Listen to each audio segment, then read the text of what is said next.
It's kind of hard to believe that Fitbit, the company behind the pioneering fitness tracker, has been around for more than 9 years.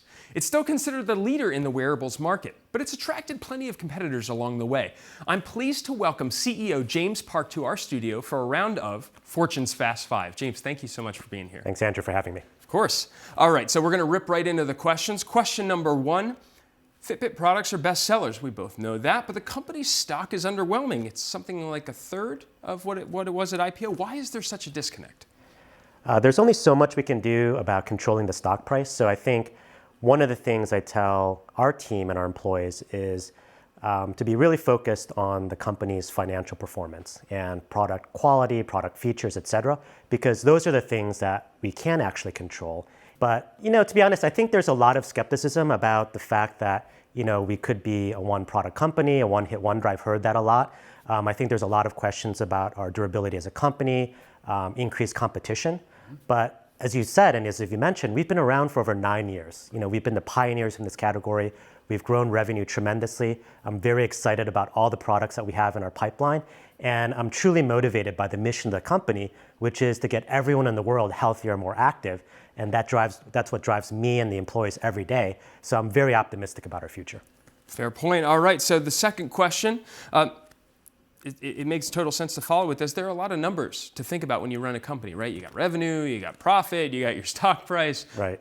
What's the number or numbers that you look at to, determine success for Fitbit? You mentioned the financials, but are there certain ones? As in terms of financial metrics, there's definitely a couple, or a few. There's revenue, gross margin, and EPS that we focus on. And I think those are the numbers that investors care about. But, internally, there's other things. I really want our employees to consider Fitbit the best place that they've ever worked at. So there's a lot of internal things that we look at, from employee satisfaction and attrition, that we want to be very cognizant of. Mm-hmm. All right, number three, your Q1 results showed big increases in R&D. Really impressive stuff. What are you going to use all that money on? I know you can't tell us your next product, but... Yeah, so this category is so new that while we already have a leadership position, we're spending a lot and front-loading a lot of R&D expense this year to really extend our lead. And all that money, it's going to be spent on several things. One is investment in more sensors.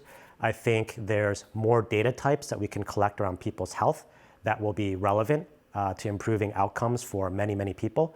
The secondly is a lot of investment in software, because we can collect all the data in the world, but if we can't make sense of that for people, then it's mostly useless. So there's a lot of investment in the user experience and the analytics to make sense of that data for people. For sure.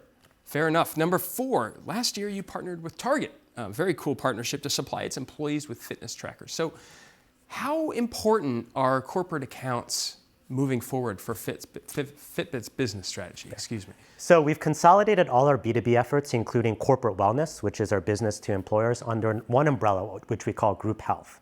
And so that area of the business is really important to us, because we feel that places like employers are an excellent way in one shot to impact hundreds, thousands, tens of thousands, hundreds of thousands of people at once.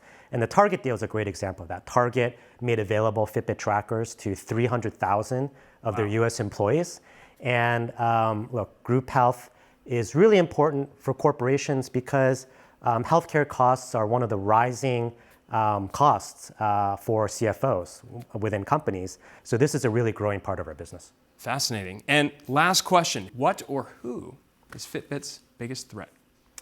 One, it's ourselves. I mean, we have to execute on the goals that we set for ourselves, and which are pretty ambitious. So there's a lot of work and planning that goes into that. And I feel we've executed pretty well over 9 years.